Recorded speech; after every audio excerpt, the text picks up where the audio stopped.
Students, as you know, we are going to reading lesson 17, The British Raj and the Revolt of 1857. In our previous video, we read out in 1498, Vasco da Gama, a Portuguese explorer, discovered the sea routes to India.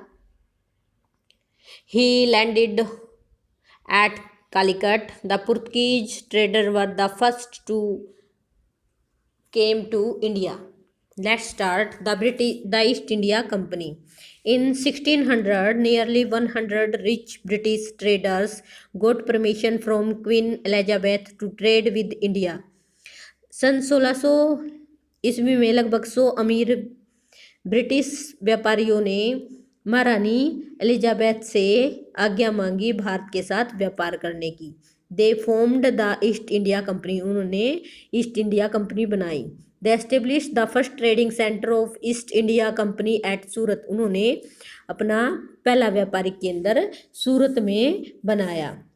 यहाँ पे एक question rise हो रहा है भाई कि अंग्रेजों ने पहला अपना ट्रेडिंग सेंटर कहाँ पर स्थापित किया? सूरत में। Later they establish various centres Chennai, Calcutta and Mumbai, बाद में उन्होंने अपने कई व्यापारिक केंद्र स्थापित किए चेन्नई, कलकत्ता और मुंबई में। हाँ भाई, कलकत्ता में हमारा पुराना हाई कोर्ट भी था जो 1862 में स्थापित किया गया। एट प्रेजेंट 25 कोर्ट है हमारे इंडिया में, एक supreme court, 24 other. Okay, they built forts and maintain arms at these centres with the assurance that they had to protect their godowns where they stored the goods they traded in. उन्होंने they built forts, उन्होंने किले बनाए और यह कहकर सेनाएं तैनात की कि उन्होंने व्यापारिक वस्तुओं के गोदामों की सुरक्षा के लिए सेना की आवश्यकता है। There were many disputes between the British and the other European centers which continued for many years. उनके ब्रिटिश और अन्य यूरोपीय देशों के मध्य अनेक विवाद हुए जो कई वर्षों तक चलते रहे। They fought many battles, उन्होंने बहुत सारे युद्ध लड़े among themselves, आपस में। Finally the British came out victorious, अंत में जो अंग्रेज थे वो विजेता हुए। And they succeeded in throwing out every other European power from India, और अंत में वो सफल हो गए सभी यूरोपीय देशों को बाहर खदेड़ देने में या उखाड़ फेंकने में। The British came to power, अंग्रेजों का शक्ति में आना या अंग्रेजों का शक्तिशाली होना। The British wanted to earn more and more profit, अंग्रेज चाहते थे अधिक से अधिक धन कमाना। So they started to disobey the rules which were laid down by the Indian rulers, इसलिए उन्होंने जो भारतीय शासकों द्वारा बनाए गए नियम थे उनकी अवहेलना करना शुरू कर दिया। नवाब Siraju ud-Daula who was the ruler of Bengal at that time could not bear that the British should build their forts and maintain their armies. जो नवाब सिराजुद्दौला थे उस समय बंगाल के शासक थे, वे नहीं चाहते थे कि अंग्रेजी अपने किले बनाए और अपनी सेनाएं को उनमें तैनात करें। He ordered his soldiers to remove their armies from their forts Kolkata and pull down the fort, उन्होंने अपनी सेना को आदेश दिया कि उन किलों से हथियार हटाने और उन किलों को ढहाने का क्या किया? ऑर्डर पास कर दिया।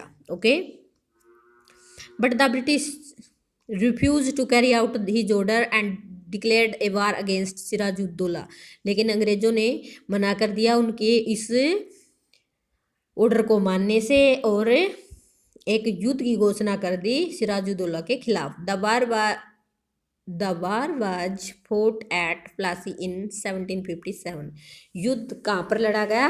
प्लासी में 1757 में। The British became more powerful, अंग्रेज और अधिक शक्तिशाली हो गए इन 1764 1764 में।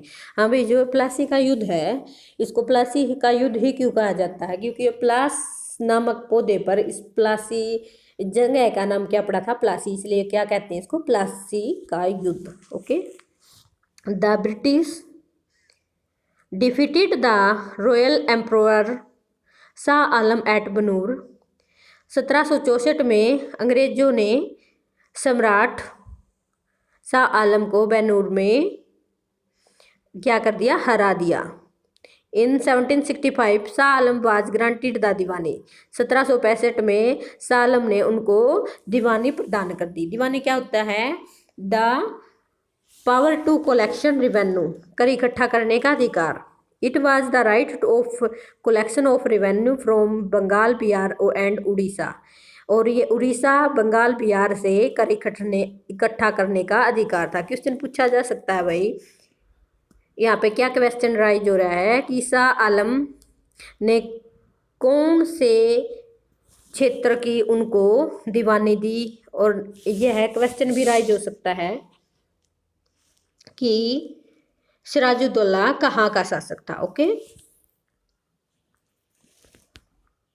The East India company now became very powerful. East India company अब और अधिक शक्तिशाली होगी। The British started expanding there political power. उन्होंने अपनी राजनीतिक शक्ति को भी फैलाना या बढ़ाना शुरू कर दिया। During these day the kingdom in other parts of India were fighting among themselves. उन दिनों में, उस समय में भारतीय जो राजा थे आपस में लड़ते रहते थे। The British had the golden opportunity to benefit from the bargain. अंग्रेजों के पास यह एक सुनहरा मौका था जो सौदेबाजी करके उससे लाभ उठाया जाए। They gain more wealth and power. उन्होंने और अधिक धन और शक्ति प्राप्त की। The British also started to interfere in administration of the Indian rulers. अंग्रेजों ने भारतीय शासकों के प्रशासकीय कार्यों में भी इंटरफेयर करना शुरू कर दिया।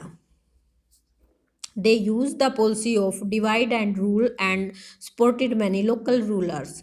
उन्होंने फूट डालो राज करो की नीति का पालन किया और स्थानीय शासकों को अपना समर्थन दिया। यहाँ पे क्वेश्चन राइज हो रहा है अभी, अंग्रेजों की कौन सी पॉलिसी थी?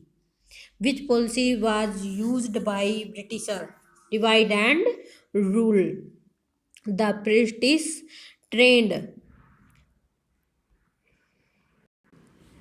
होता है प्रशिक्षित करना। द इंडियन सोल्जर, भारतीय सैनिकों को, एंड रिक्रूट होता है भर्ती, देम इनटू देयर आर्मी, और उनको अपनी सेना में भर्ती किया। दे मेड सेवरल लॉज, उन्होंने अनेक कानून बनाए।